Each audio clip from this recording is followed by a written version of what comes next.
Bon, comme tu peux voir aujourd'hui, tu vois, il y a un petit peu de neige.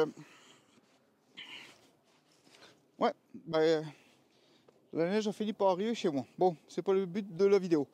Alors aujourd'hui, je vais te montrer un truc. Alors si tu veux, quand je le démarre pas de quelques jours, l'engin, il commence un petit peu à déconner, il démarre pas au quart de tour. Sachant que les bougies de préchauffage ont été changées, elles sont propres, les 5 et elles fonctionnent.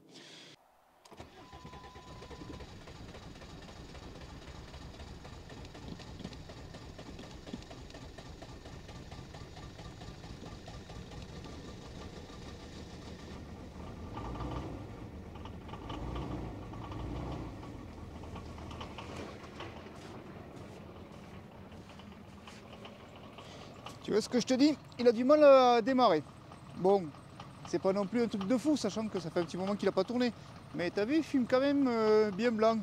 Même quand il devient chaud, il fume blanc. Donc là, je vais te mettre un autre passage de la vidéo quand le moteur il est chaud, pour te montrer ce que ça fait.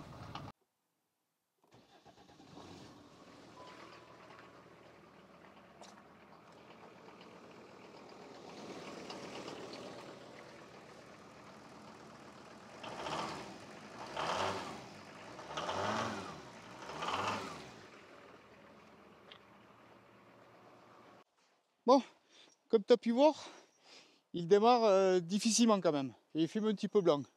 Bon là il est froid, mais quand il est chaud, il démarre aussi un petit peu blanc comme ça. Alors je me demandais s'il n'y avait pas style un des joints de queue de soupape qui serait pas super étanche. Et là on va y prendre des compressions moteur. Donc déjà je veux savoir où c'est qu'il en est, si tu veux, avant de faire des frais sur cet engin comme je t'ai expliqué.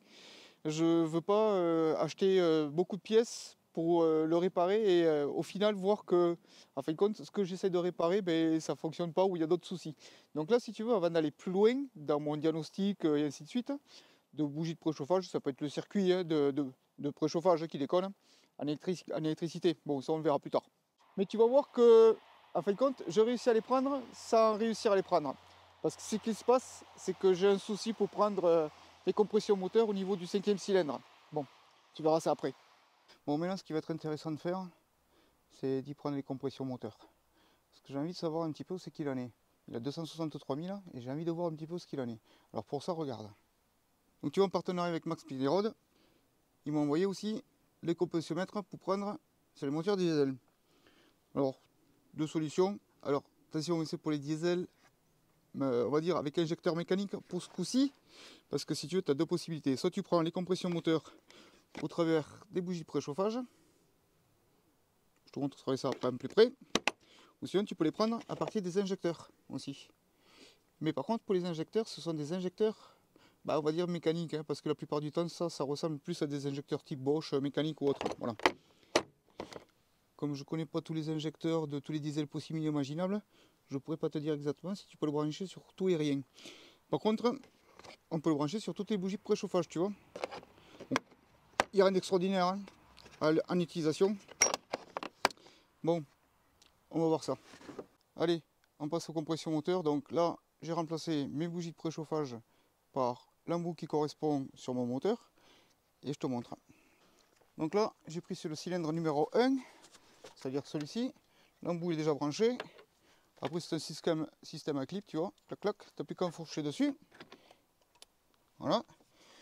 Et maintenant, je sais, le mano est à l'envers. Je suis désolé, je te montrerai le résultat au fur et à mesure, mais au moins tu vas voir comme ça monte, et ainsi de suite. Tu vois, voilà. Hop, allez, on passe au cylindre 1.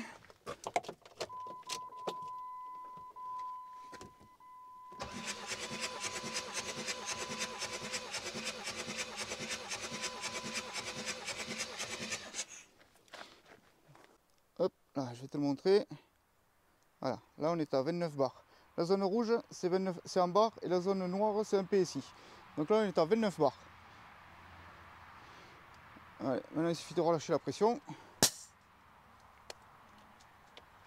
Et je passe aux autres cylindres. Allez, là, on est relié sur le cylindre 2 là-bas. Hop, allez, on va passer sur l'écran du mano.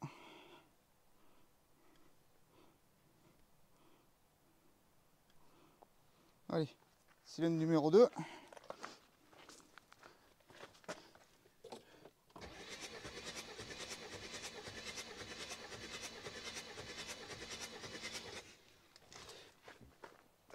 est à combien celui-là? 29 bars aussi celui-là. Hein. Je peux pas te montrer mieux. Hein. 29 bars. Ok, on est pas mal, on est pas mal, on est pas mal. Allez, on va passer sur l'autre. Clac. Ce que j'aime bien, c'est qu'il se clipse tout seul celui-ci. Donc là, on va se faire le cylindre 3. On se fait le cylindre 3 maintenant.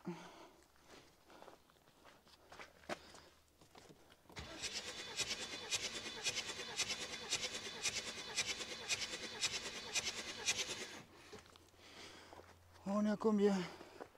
29 bars aussi. Hein. Je peux pas dire mieux pour l'instant. Hein. Voilà. Donc là, on passe sur le cylindre 4. Le cylindre 5, ça va être peut-être un peu plus chiant parce qu'il est un peu plus loin là-bas. On va voir ça. Allez, on fait le cylindre 4.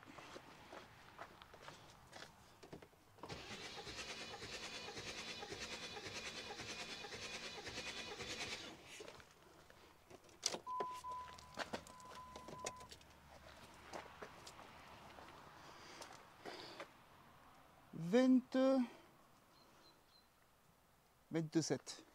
Ça va encore. On a encore bon 27, hein, en gros. Hein. 29, 30, 28. Allez, on est sur 28. Sur le cylindre 4. Maintenant, on va aller voir le cylindre 5. Bon, tu vois, ça m'embête parce que je vais pas du tout pouvoir le faire. Le cylindre numéro 5, là-bas au fond.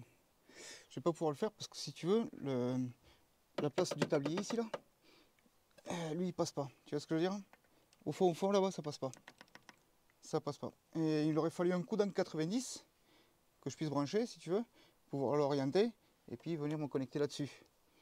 Voilà. Ah putain, ça me casse les pieds parce que j'ai que celui-ci. Bon, comme tu vois, j'ai quand même essayé d'autres bougies, style celle-ci, qui sont un peu plus courtes. Donc j'aurais pu avoir un peu plus de distance, si tu veux. Mais le point c'est que le pas de filetage n'est pas le même que sur ma bougie. Forcément, il y en a plusieurs. Hein. Donc du coup, la seule qui rentre moi dans mes bougies, c'est celle-ci, qui est trop longue, mais je ne peux pas le faire. C'est le 5e injecteur. Enfin, c'est le 5e bougie. Donc là, normalement, il aurait fallu que je démonte et que je fasse avec un injecteur. Mais je pense que ça va être le même problème, parce que l'injecteur, si tu veux, il est vachement bas. Enfin, il est bas, mais j'ai peur que ça ne passe pas. Et j'ai pas envie de m'embêter à démonter pendant des heures. Sur le 5e, par contre, j'ai pas pu le faire. Alors j'ai toujours un doute. Donc il faut que je trouve une solution pour faire le 5e cylindre. Bon, je vais me débrouiller, mais j'ai vu que j'avais une petite fuite aussi sur l'injecteur numéro 5 de gasoil. Alors je ne sais pas si c'est les retours gasoil qui font ça ou si c'est l'injecteur lui-même. Donc il va falloir obligatoirement que je démonte l'injecteur. Donc c'est la prochaine vidéo. On verra justement le démontage de l'injecteur, plus le changement comment ça s'appelle, des retours gasoil, plus le test du circuit de préchauffage complet en termes d'électricité, au niveau du relais, au niveau du faisceau électrique. Au moins, vous verrez exactement comment ça se passe, les tests qu'il faut faire. Bon, écoute, je te remercie d'avoir suivi, puis je te dis à la prochaine.